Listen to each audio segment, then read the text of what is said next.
You thought they left because you weren't enough. But what if the real reason they walked away is because they couldn't keep up with the person you were becoming? We spend our lives trying to be chosen by lovers, by friends, by the world. But what if true power begins the moment you stop asking to be picked and start deciding who gets access to you? They'll only realize your value after you stop performing, stop pleasing, and start living unapologetically. And by then, you'll be too far gone to reach. So, here we go. 7 ways to become the one they'll regret letting go. Emotional mastery 1. Stop performing. Start becoming. There's a quiet kind of exhaustion that creeps into your life when you've been performing for too long. Not on a stage, not in front of a camera, but in everyday life and conversations, in relationships, in silent glances, and unspoken expectations. You smile when you're tired. You nod when you disagree. You dim your voice, your emotions, your dreams just enough to fit in. And little by little, without noticing, you start disappearing from your own life. It's subtle at first. Maybe you bite your tongue in a meeting. You tone down your excitement because someone rolled their eyes once. You act like things don't bother you because somewhere along the way, you were taught that silence is strength, that being agreeable is admirable, that being too much means you're hard to love. And yet, here's the truth no one ever told you clearly. Performing may earn you approval, but it robs you of authenticity. And over time, that's the deepest kind of loss. The Stoics understood this centuries ago. Marcus Aurelius didn't write in his journal to impress the world. He wrote to examine his soul. Epictetus didn't mold his teachings to please people. He taught self-governance, the art of mastering the self regardless of the noise outside. And Seneca, he reminded us that we suffer more often in imagination than in reality, especially when we shape-shift ourselves just to avoid rejection. We perform because we're afraid of being misunderstood, afraid of not being enough, afraid of being too much. But here's the paradox. The more you perform to be accepted, the more you lose the very parts of yourself that are unforgettable. You become liked, but not loved, seen, but not felt, tolerated, but never truly known. And isn't that what we really crave? To be known not just for our highlight reel, but for the raw, real, unfiltered essence that we carry beneath the surface. We live in a world that teaches us how to present, but not how to be. From a young age, we're taught to sit still, speak politely, blend in, and follow the path. But no one teaches us how to sit with our truth, how to speak our pain, how to not disappear when the room gets uncomfortable.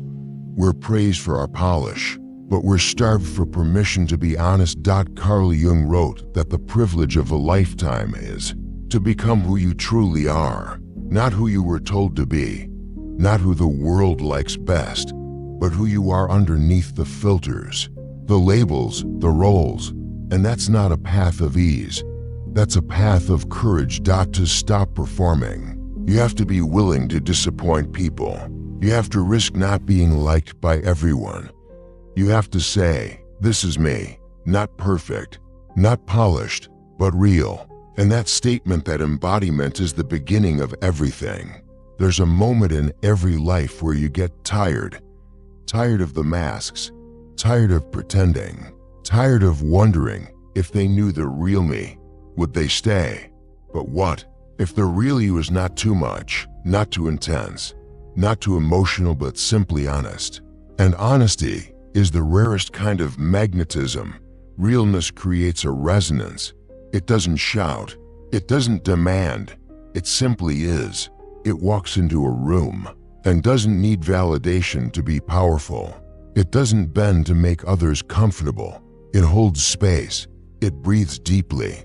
It feels like presence, because there's a difference between impressing people and impacting them. The ones who impress, they walk away with applause.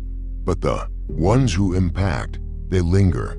They live in the hearts of others long after the conversation ends. And impact only comes when you stop pretending and start becoming. Becoming doesn't mean you have to know exactly who you are. It means you're brave enough to peel back the layers that aren't you. It means you notice when you laugh to be liked rather than because it's true. It means you start choosing alignment over acceptance, peace over performance. The Stoics taught that true strength is inner stability, not the kind that seeks control, but the kind that can stand still in chaos. When you're rooted in who you are, you don't need applause to feel worthy. You don't need a room to agree with you to feel grounded. You've already built your home inside yourself. But how do we begin this journey? It starts with awareness. Ask yourself, where am I still pretending? That question, though uncomfortable, opens the door. It's not about judgment, it's about curiosity. Where am I watering myself down?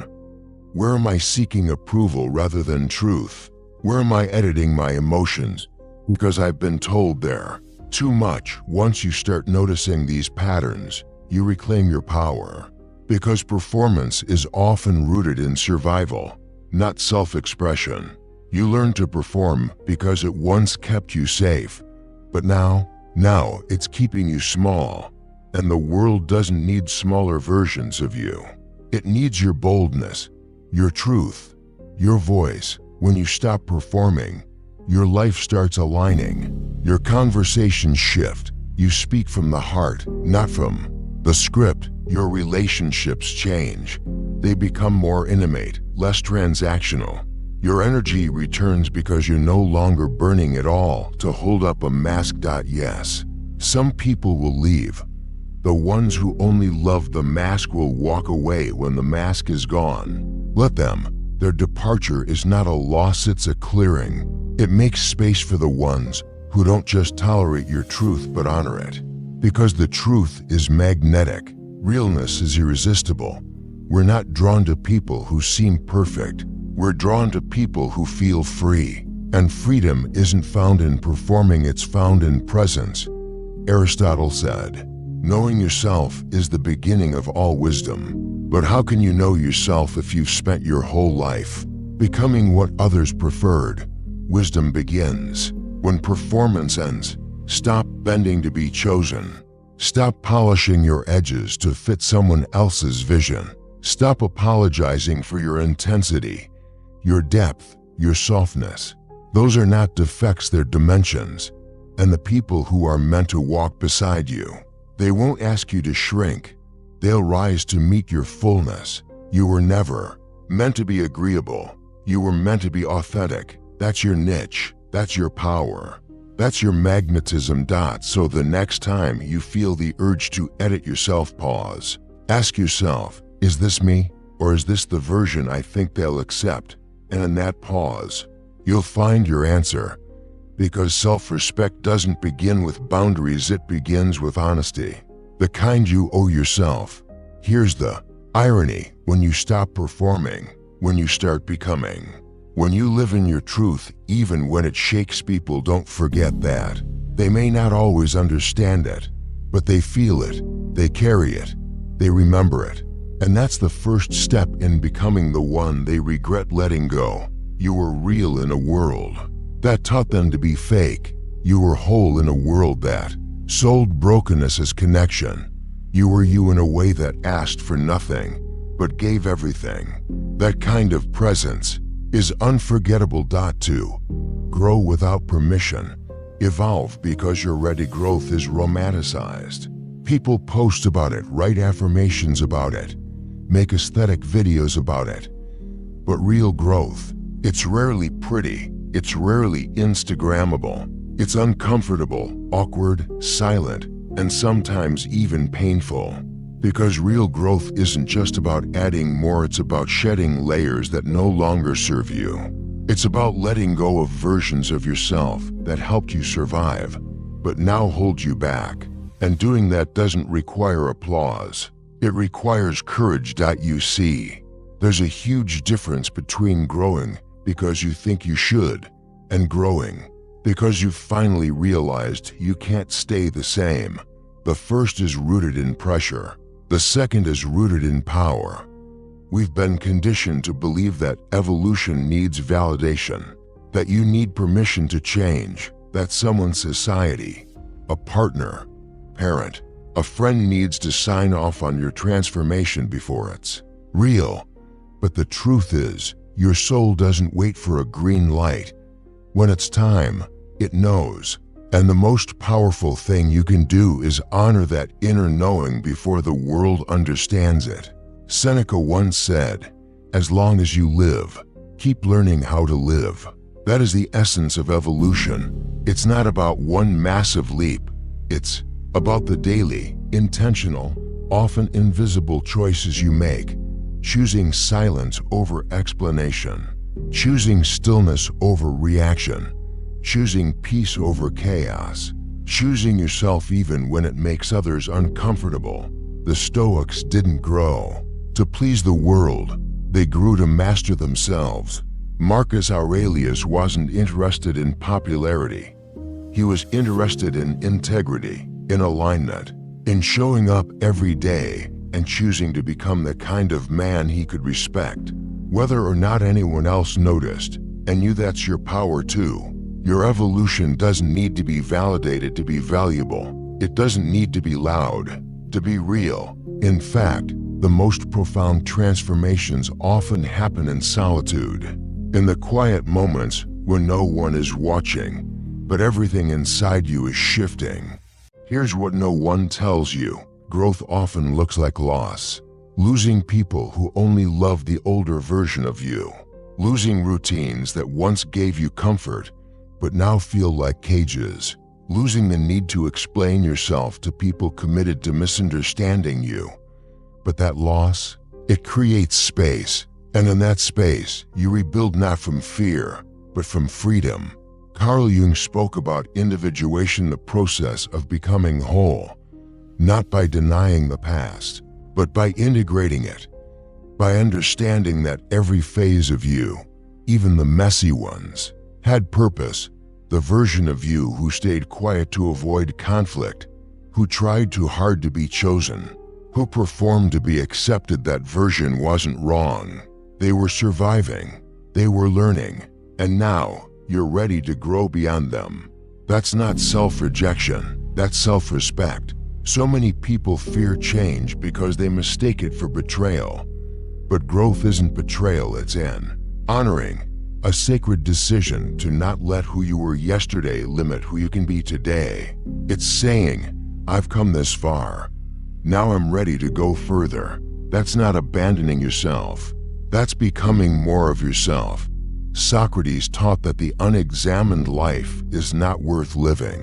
And when you begin to examine your own life not with judgment, but with compassion, you start to see where you've compromised your values, where you've said yes when you wanted to say no, where you've tolerated what you didn't deserve, just to feel safe. That awareness, it's not shame, it's a mirror, a moment of clarity.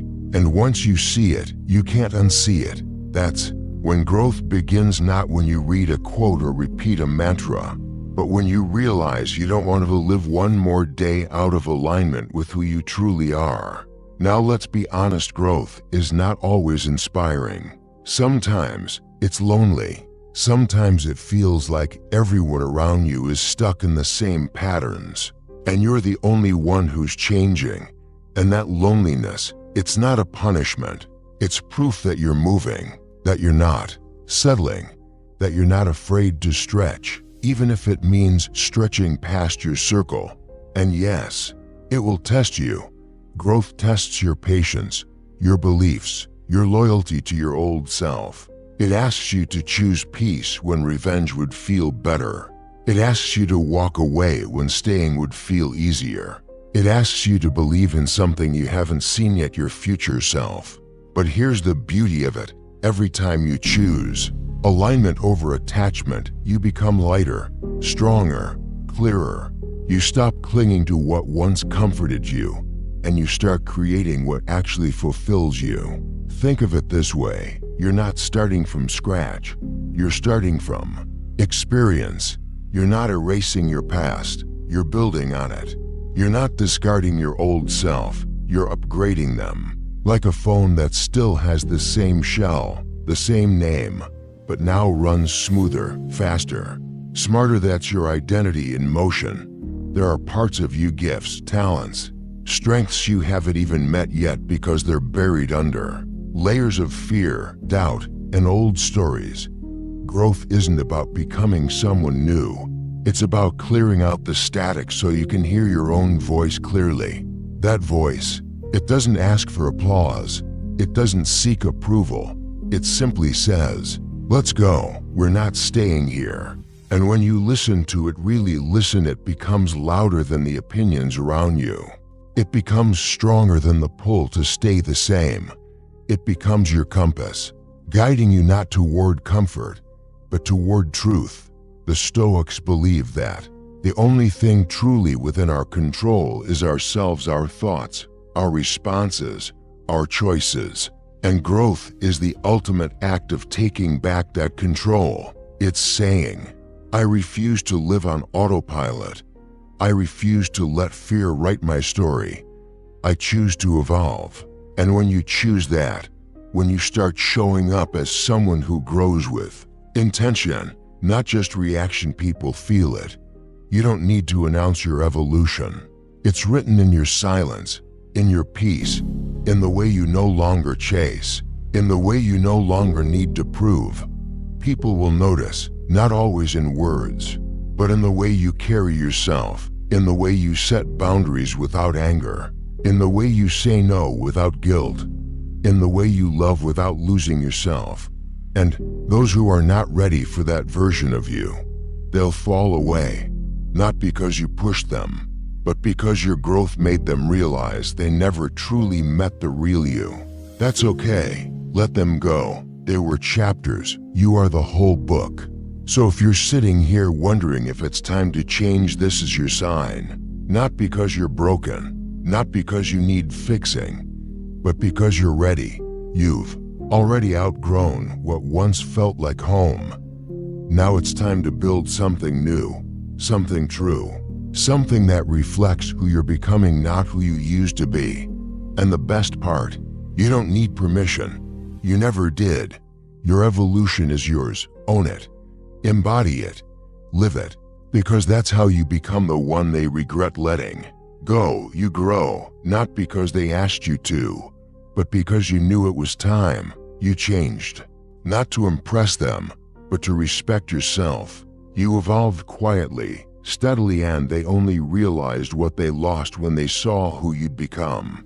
That kind of growth, that's not forgettable. That's legendary. One, your emotions are not a weakness. They are your compass. There's this unspoken rule we're handed early in life: don't feel too much. Don't be too sensitive. Don't cry in public. Don't raise your voice. Don't fall too fast or care too deeply. Be chill. Be unbothered. Be easy to be around.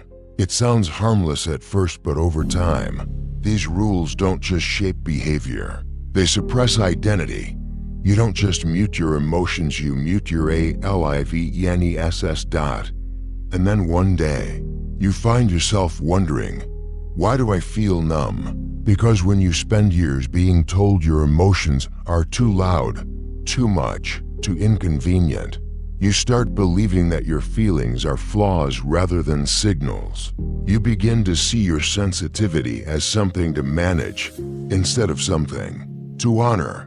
And slowly, piece by piece, you lose access to your own internal compass. But let me tell you something that Stoic wisdom has never denied: emotion is not weakness.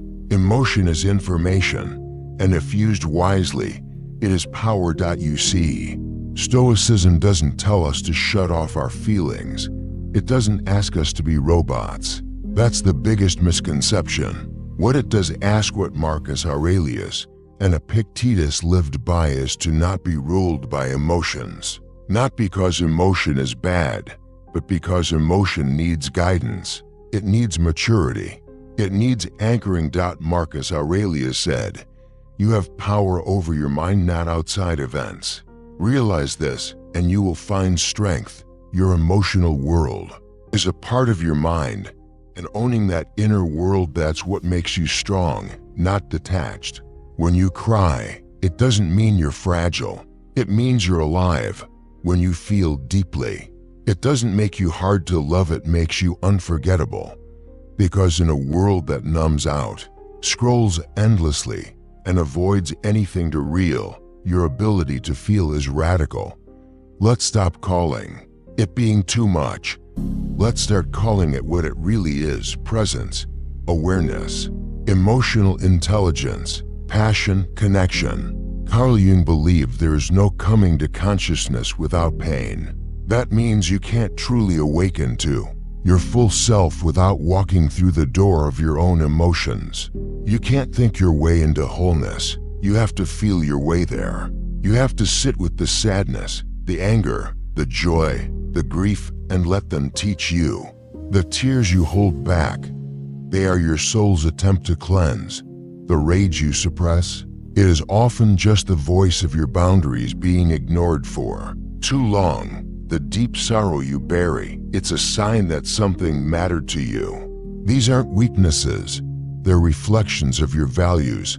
And when you ignore them, you don't become stronger, you become disconnected. But here's the power move, the shift that changes everything. Don't let your emotions run the show, but don't exile them either. Invite them in, listen, feel, then lead. You are not your anger, but it's pointing to something important. You are not your fear, but it's showing you where your growth edge lives. You are not your grief, but it's proof that you loved fully. When you integrate these emotions, they stop controlling you and start guiding you. The Stoics never told us to be numb. They taught us to be aware. And awareness is the birthplace of choice. So many people numb their emotions with busyness, achievement, or distraction. But what they're really avoiding is the discomfort of being fully human. And the thing about avoiding discomfort is that it only postpones the truth. Eventually, it will resurface louder, harder, more desperate. Emotion repressed is not emotion. Resolved, it becomes a storm waiting for a trigger. But when you turn toward those emotions, when you sit with them, breathe with them, learn from them, you become unshakable. You're no longer a slave to every wave of feeling. You're the ocean beneath, deep, expansive, rooted. That's what makes someone unforgettable. Not their ability to stay stoic-faced, but their ability to feel fully and remain grounded. People remember how you made them feel, not how perfect you looked while doing it. They remember your presence, not your performance. And here's the thing, people who tell you you're too emotional, what they're often saying is, "I'm not equipped to handle the depth you bring." That's not a reflection of your value, it's a reflection of their capacity. Don't shrink to fit it. You were not made to feel less. You were made to feel fully so you could live fully, love deeply, and lead with empathy. That's the kind of person who shakes the world quietly, consistently, from the inside out. Think of the people who impacted you the most. Were they cold and detached? Or were they the ones who were real, who didn't hide their tears, who laughed loudly, who made space for your pain without needing to fix it? The ones who didn't just speak, they felt and let you feel too. That's emotional maturity, and it's rare, and it's priceless. Socrates said, "To know thyself is the beginning of wisdom." But to know yourself, you must know your emotions. You must learn the language of your soul. The tremble in your voice, the ache in your chest, the joy that floods you without reason. These are not distractions from your path, they are the path. And when you stop apologizing for how deeply you feel, something remarkable happens. People stop taking you for granted. Your presence becomes a mirror. They see your depth, and it stirs something in them. Not everyone will rise to meet it, but the right ones will. And when they do, you'll know, because your connection won't be based on convenience, it'll be based on truth. You don't need to apologize for caring. You don't need to explain why that moment moved you, or why that song made you cry, or why that silence meant everything. You're not too emotional. You're emotionally attuned, and that's a gift. Because people who feel deeply, they love deeply, they heal deeply, they live deeply, and they make others feel safe enough to do the same. So stop dulling your edges. Stop watering down your passion. Stop pretending you don't care when you do. That's not strength, that's self-abandonment. And you were not made to abandon yourself. You were made to embody yourself. The Stoics taught us that character is destiny, that who we choose to be, especially when it's hard, is what defines us. And the choice to feel without losing yourself in the feeling, that is a courageous choice. That is mastery. So let your emotions teach you. Let them sharpen your empathy. Let them deepen your wisdom. Let them remind you that you're not here to be a statue of control, but a soul in motion. That's how you become the one they regret letting go. You didn't pretend to be unbothered. You brought your whole self to the table. You didn't mask your truth, you turned it into connection. You didn't numb yourself to survive, you felt your way into wholeness. And in doing so, you became unforgettable, not because you were cold and composed, but because you were brave enough to feel when the world told you not to. Point 1. Set the standard. Stop begging to be chosen. Fear's a quiet desperation many people carry, and most of the time, they don't even realize it's there. It doesn't scream. It doesn't rage. It whispers. Whispers like, do they like me? Did I do enough? Will they pick me? It's subtle. It hides behind overthinking, people-pleasing, and second-guessing every word you said after the conversation ends. It starts young. We're taught to raise our hands and wait to be called on, to ask for permission, to sit quietly, be polite, be liked, and before we know it, we've internalized a script. You'll be worthy if someone chooses you, if they love you, if they accept you, if they validate you. But here's the shift that flips everything. Stop waiting to be chosen. Start deciding who earns access to your life. That change, it's not small. It's not about ego or arrogance. It's about ownership. It's about reclaiming your energy. Because every time you beg to be seen, you forget that you are the one holding the gate. You are the chooser. You are the standard, and the most powerful version of you, the one that's unforgettable. That's the version who knows that love isn't a performance, it's a partnership. Seneca said, as long as you live, keep learning how to live. And part of learning how to live is unlearning what makes you shrink. When you spend your life trying to be chosen, you forget that belonging isn't something you earn, it's something you recognize. You don't have to twist yourself into something digestible for people who were never hungry for what you truly are. Here's the truth. When you don't know your worth, you negotiate your value. You tolerate half effort. You settle for almost. You excuse red flags and call them compromise. And you let people audition for your love without ever asking what they bring to the table. But you weren't made to beg for crumbs. You were made to walk in wholeness. And when you do, you don't just change how others treat you, you change what kind of energy you attract entirely. This isn't about playing games. It's not about becoming emotionally unavailable. It's about becoming selective with your time, your presence, your vulnerability. Because energy is currency, and not everyone deserves access to it. When you know your value, you stop trying to be liked by everyone. You start focusing on alignment, on shared values, on reciprocal effort, and that changes everything. It means you no longer ask, do they like me? You ask, do they see me? You no longer ask, how can I impress them? You ask, can I be myself here? You no longer wonder, am I asking for too much? You begin to wonder, why was I settling for so little? When you raise your standard not from bitterness, But from clarity the world adjusts. The wrong ones fall away, the right ones rise, and you stop needing to prove you're enough, because you already know. Marcus Aurelius said, "Waste no more time arguing what a good person should be. Be one." Stop waiting for someone to validate your worth. Stop handing your power to people who haven't even earned your truth. You don't need 100 fans. You need a few real ones, people who don't just admire your light, but protect it. And you'll only find those people when you stop trying to fit in and start standing out. Not by being loud, not by performing, but by holding your standard with quiet, grounded conviction. Think of it this way: if you're always trying to be agreeable, you become forgettable.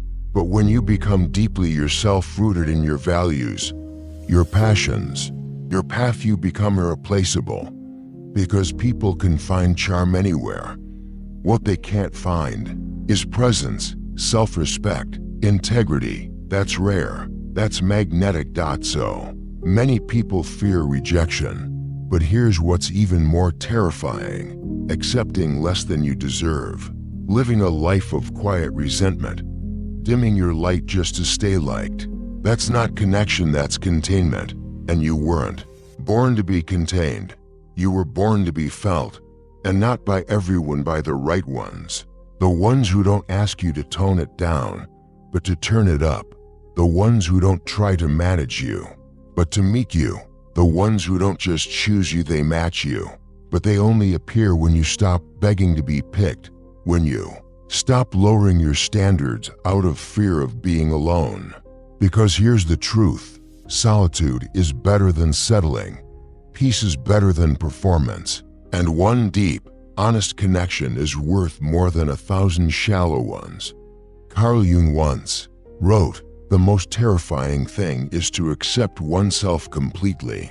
Because when you do, when you finally embrace the full, complex, emotional, brilliant, raw version of yourself, you stop waiting for someone else to do it for you.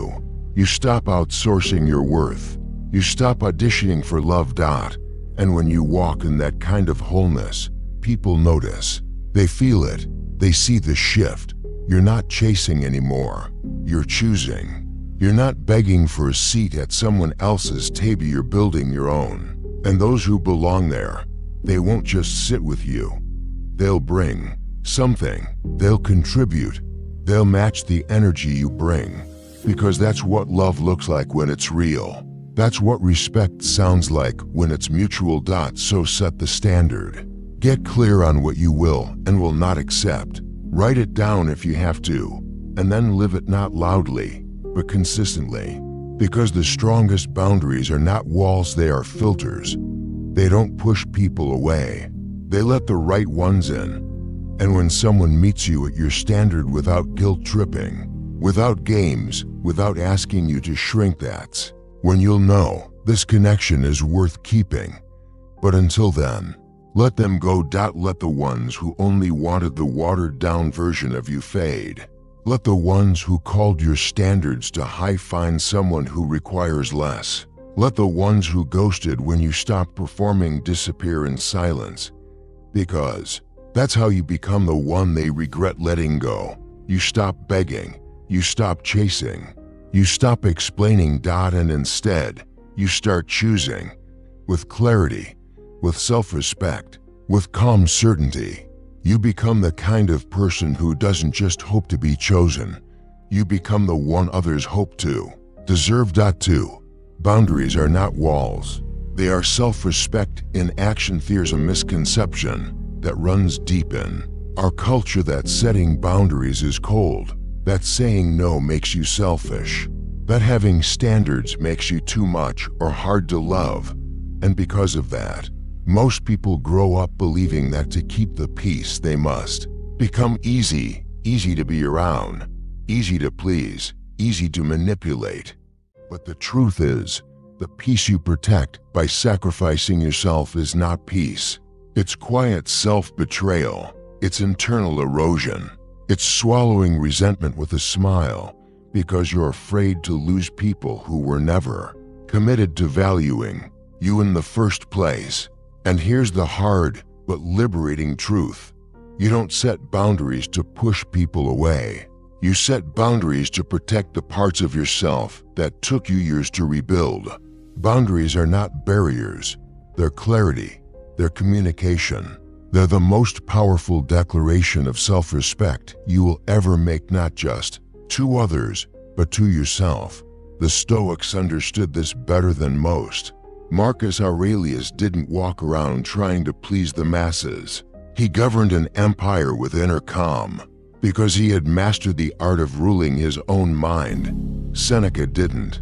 Watered down his words to comfort others, he spoke and wrote with precision, choosing truth over politeness. And Epictetus, he didn't teach people to be agreeable. He taught them to be free. And freedom starts with knowing where you end and someone else begins. It starts with defining your space mentally, emotionally, spiritually, and choosing who gets access to it. Not everyone deserves a front row seat in your life simply because they want one. We confuse kindness with compliance. But kindness without boundaries isn't love, it's martyrdom. It's pouring into others until you're empty, and then wondering why no one stays to fill your cup. But you teach people how to treat you not by what you say once, but by what you allow repeatedly. And that means this: every time you let someone cross a line without consequence, you redraw that line in their favor. Every time you say it's fine when it's not, you betray your own emotional truth. Every time you keep giving to someone who only takes, you reinforce the idea that your love doesn't require reciprocity. But it does. Your time, your energy, your soul, they are sacred. And if you don't protect them, they will be drained by people who have no intention of giving anything back. So no, boundaries are not mean. They are mature. They are compassionate. Because real love doesn't fear boundaries, it respects them. Real connection doesn't die when you say no, it deepens. Because it knows that honesty is the soil where trust grows. Let's be honest, most people aren't afraid of losing someone who needs them. They're afraid of losing someone who doesn't. Someone who is whole on their own. Someone who loves from overflow, not desperation. Someone who doesn't stay out of fear but out of conscious, empowered choice. That kind of presence is rare. It's magnetic. It's stabilizing. And that's what boundaries create. Stability, predictability, safety, not just for you, but for the people who deserve to be close to you. Because when they know your limits, they know how to love you well. The Stoic philosophers didn't spend their lives chasing attention or approval. They spent their lives cultivating internal strength. And boundaries are part of that strength. They're not about control.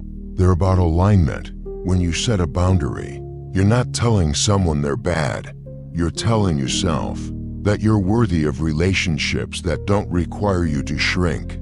You're telling yourself that you don't need to be everything to everyone.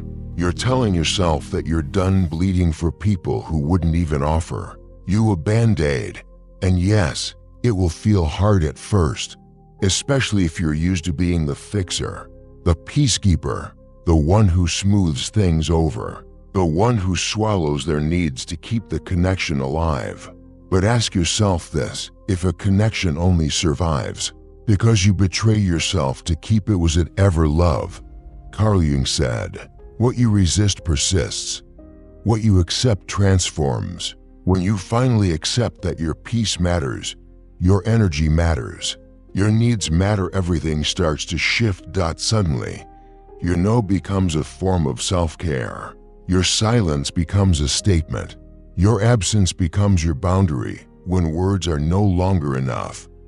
And the people who respect that, they stay, not because you beg them, not because you bend over backward, but because they see your clarity, your self-respect, and they rise to meet it. The ones who don't, let them go. Let them accuse you of being difficult. Let them say you've changed. Let them call your boundaries walls when they were never willing to climb them in the first place. You are not here to be palatable. You are not here to be easy. You are here to be whole. And wholeness comes with requirements. It requires discernment. It requires courage.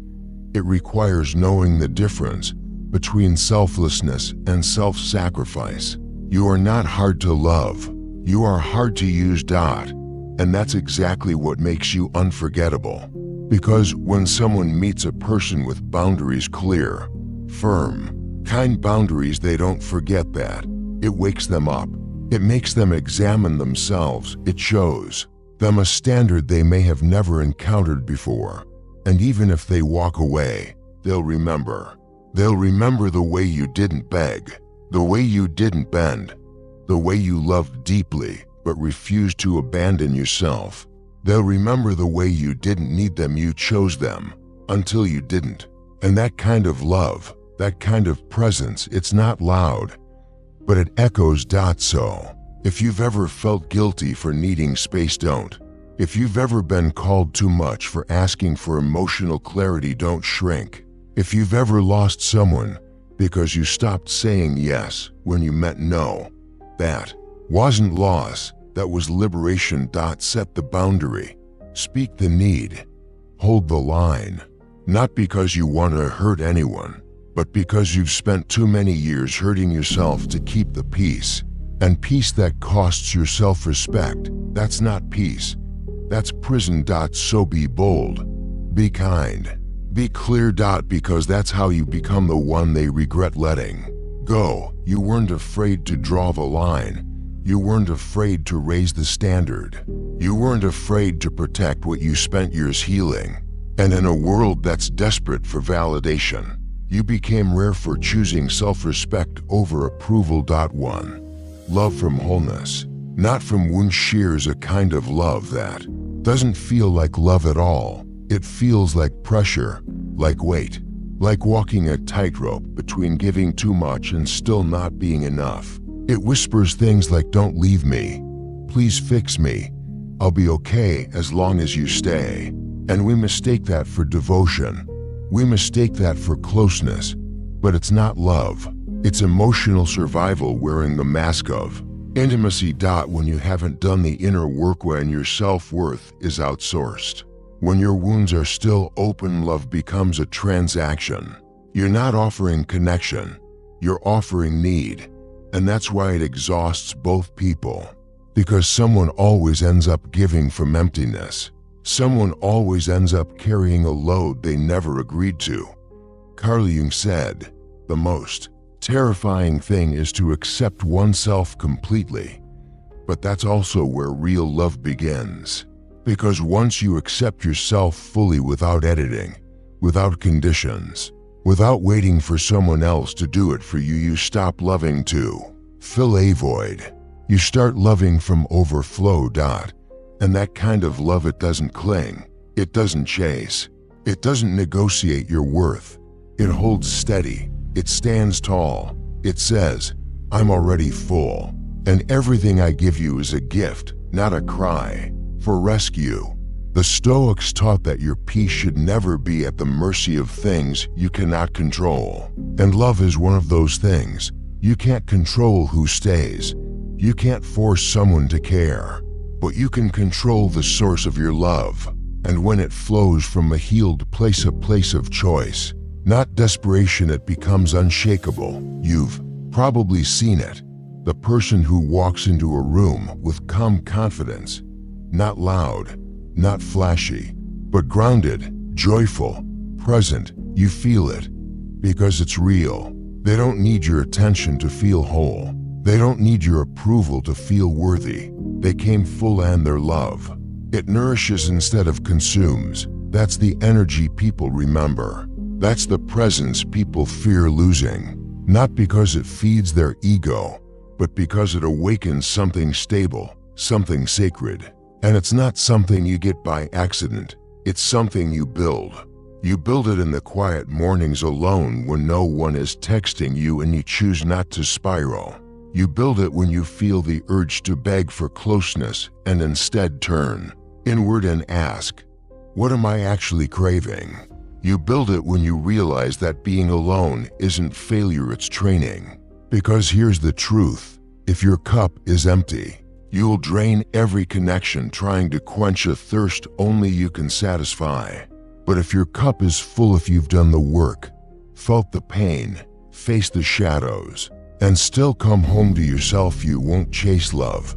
You'll radiate it. And radiance is unforgettable. When your love comes from fullness, it doesn't need to control. It doesn't demand constant reassurance. It doesn't collapse when it's not returned immediately. It knows how to breathe. It knows how to evolve. It knows how to give without disappearing. The problem is, most people confuse intensity with love. They think obsession is closeness, but true connection isn't built on fear of loss. It's built on the freedom to choose each other again and again, without desperation. Real love doesn't scream, "Don't leave me." It whispers, "I'm here because I want to be, not because I need to be." And to offer that kind of love, you must first offer it to yourself. That means accepting your past, not glorifying it, not erasing it, but saying, "This happened. It shaped me, and I still choose healing." It means forgiving the version of you who stayed too long, gave too much, lost yourself to save someone else. It means looking in the mirror and saying, "I am enough." Not because someone told me, not because someone chose me, but because I finally choose myself. The Stoics knew that freedom wasn't about doing whatever you want. It was about no longer being a prisoner to what you once needed. When your happiness depends entirely on someone else, you've handed them the keys to your peace. And peace, real peace, can't be outsourced. It must be rooted within. And once you're anchored in your own soul, you stop offering people pieces of yourself and calling it love. You start offering presence, stillness, grace. You stop being impressed by potential. You start being drawn to reciprocity. You stop mistaking chemistry for compatibility. You start honoring emotional consistency. You stop asking, "Will they love me?" and start asking, "Do I love who I become around them?" Because that's the test. Do they bring out your truth or your performance? Do they make you feel seen or evaluated? Do you find peace in their presence or anxiety in their absence? Real love doesn't make you question your worth. It confirms it. It doesn't demand proof. It sees, it feels, it knows, and you'll only attract that kind of love when you stop offering yours as proof of value. When you stop giving to get. When you stop confusing sacrifice with intimacy. Aristotle believed that the highest form of love, philia, was not romantic, but virtuous friendship, a bond between people who seek the good in each other and themselves. That kind of love doesn't control, it empowers. It strengthens both people to become more of who they truly are, not less. But you can only meet someone at the depth you've met yourself. So before you ask, "Where is my person?" ask, "Where am I in my own heart? Have I accepted my flaws? Have I embraced my fears? Have I stopped waiting to be rescued?" Because the love you offer will only go as far as the love you embody. So take the time, fill your soul, tend to your wounds, build your boundaries, know your worth. So that when love arrives, it doesn't complete you, it complements you. And if someone walks away from that kind of wholeness, let them. Because that's how you become the one they regret letting go. You weren't looking to be saved. You weren't offering yourself in pieces. You weren't loving from a wound, you were loving from wisdom. And that kind of love, it doesn't just leave an impression, it leaves a legacy. One, unapologetically you, the power of becoming whole. We've been sold a beautiful lie, one that wraps itself in compliments and validation, one that whispers, "If you want to be loved, be perfect." We've been taught to airbrush our past, tuck in our feelings, erase our flaws, and become this polished, presentable version of ourselves. And somewhere along the way, we started believing that only that version deserves to be seen, only that version is worthy of being chosen. But here's the truth: the version of you that's unforgettable isn't the one that got everything right. It's the one that rose from everything that went wrong. Real connection doesn't come from perfection. It comes from presence, from someone walking into a room, unguarded, grounded, unapologetically themselves. From someone who isn't trying to impress you, they're just trying to be honest. You see, there's a quiet power that comes alive in a person the moment they realize they don't need to perform anymore. It's not loud. It doesn't need a spotlight, but it radiates. It shifts the room. It makes people pause, not because you're trying to be noticed, but because you've stopped hiding. Carl Jung said, "What you resist persists. What you accept transforms." And most people are at war with themselves, resisting their past, denying their emotions, apologizing for their story. But the ones who are unforgettable, they own it, all of it, every contradiction, every scar, every failure, every win. They don't shrink when they speak. They don't flinch when they're seen. They don't fold when someone questions their worth. They've been through the fire, and instead of becoming bitter, they became whole. Wholeness doesn't mean you're finished. It means you've stopped abandoning yourself. It means you've made peace with your own soul. It means you no longer seek permission to exist as you are.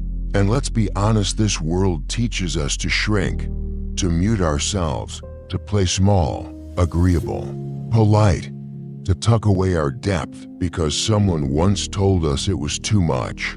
But your depth is not too much. It's what makes you undeniable. The Stoics believed in the power of self-examination. Socrates said, "The unexamined life is not worth living." Self-examination was never about fixing your soul like a broken machine. It was about peeling back the layers of programming and asking, "Is this me? Or is this who I became to survive?"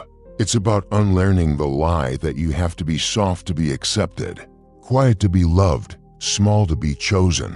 The people who truly see you really see you won't ask you to shrink. They'll ask you to expand. They won't try to mold you. They'll meet you.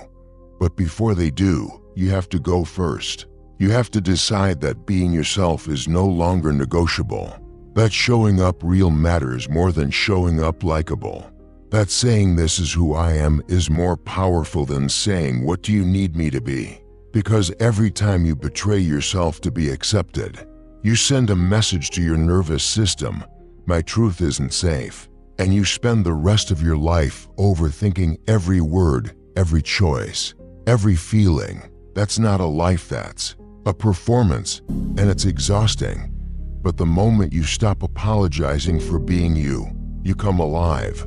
Suddenly, you stop explaining your standards. You just live them. You stop proving your worth. You embody it. You stop defending your boundaries. You enforce them with kindness, but with certainty. That shift doesn't make you hard. It makes you clear, and clarity, that's what people feel. They may not be able to describe it, but they'll remember it. You don't owe the world a watered-down version of your truth. You don't have to over-explain your silence, your solitude, your shift. You're not here to be digestible. You're here to be real. You are not intimidating. You are just not easy to manipulate. You are not distant. You are just no longer available for chaos. You are not cold. You are clear, and clarity, in a world addicted to confusion, is magnetic. Here's what happens when you become whole. You stop chasing closure from people who were never willing to give you honesty. You stop asking, "Why wasn't I enough?" and start saying, "That was never about me." You stop seeking mirrors in other people and start becoming one for yourself and for others. People will start to feel it. That energy, that sovereignty, that stillness. You're not performing anymore. You're embodying. You're not desperate to be liked, you're aligned. You're not waiting to be chosen, you've already chosen yourself. And the ones who walked away when you stopped shrinking, they'll remember you, not because you begged, not because you broke, but because you stood. And that kind of energy, the calm confidence of a person who knows they are whole, cannot be replicated. You don't need to be remembered by everyone. You just need to be unforgettable to the right people, the ones who see your soul, not your performance. The ones who don't need you to dilute your truth to feel safe. The ones who say, I see you, all of you, and I'm still here. And you'll only find those people when you become that person for yourself first. So stop asking, what do they want from me? Start asking, what do I require to feel at peace? Stop trying to fit into rooms where your authenticity is a threat. Start creating a life where your wholeness is the foundation. And let's be clear, wholeness doesn't mean perfection. It means presence. It means you're no longer waiting for some future version of yourself to feel worthy. It means your scars don't scare you anymore. They remind you of your resilience. It means you can look back without shame because you understand now that everything you were told to hide is exactly what makes you unforgettable. That's how you become the one they regret letting go. You stop performing. You stop begging. You stop bending. And you started becoming. You became the kind of person who walks into a room and doesn't need to say a word, because your presence says, I'm here, I'm whole, I'm not asking for approval, I am the standard. And in a world that rewards conformity, you became the exception, not because you were perfect, but because you were real. And that's what people never forget. In short, so here we are, at the end of this journey. But before we close our eyes and settle into stillness, let's bring everything together. The 7 ways to become the one they'll regret letting go are not tricks. They're not games. They're not about control or revenge. They're about becoming. So whole, so grounded, so unapologetically you that your absence is felt louder than your presence ever was. It starts with stopping the performance, the masks, the pleasing, the endless exhausting act of becoming what others expect. When you finally stop performing, you start becoming. That's where your real power begins. Then comes growth without permission. No more waiting for the world to tell you it's okay to evolve. You rise because you're ready, because you're old. Skin no longer fits, and your next chapter won't wait for approval. Third, we talked about honoring your emotions, not as weakness, but as wisdom. Your feelings are not flaws to suppress. They are the raw, unfiltered language of your soul guiding you toward alignment. The fourth, stop begging to be chosen. You hold the pen. You set the standard. The right people will meet it not because you chase them, but because you finally stop chasing altogether. Fifth, we covered boundaries, not walls to isolate you, but filters to protect your peace, to guard the parts of you that took years to rebuild. Boundaries don't keep love out. They keep self-abandonment out. Then we explored loving from wholeness, not wounds. You don't love to be saved. You love because you've done the work, healed your heart, and now your love overflows instead of pleads. And finally, the most powerful one, be unapologetically you. In a world addicted to conformity, your wholeness is rare. Your self-respect is magnetic. Your truth, it's unforgettable. These 7 ways, they aren't steps to manipulate anyone. They're a blueprint for becoming someone who doesn't need to be chased, because you've already become impossible to replace. So now, let it settle. There's nothing more to prove, nothing more to fix, nothing more to perform. Right now is enough. Let your shoulders drop. Let your mind quiet. Let your breath slow, just a little. This isn't just a video. It's a mirror, a moment, a space to come home to yourself. All the growth, all the hard truths, all the reminders, they'll still be here tomorrow. But tonight, you rest, because becoming doesn't happen in the rush. It happens in the quiet, in the pause, in the moments when the world fades and all that remains is you. And you are not too much. You are not hard to love. You are not broken. You are whole. You are rare. You are unforgettable. And they may not realize that yet. But you finally do. So breathe. Soften. Rest. Because the most powerful thing you can do right now is to simply be. Sweet dreams.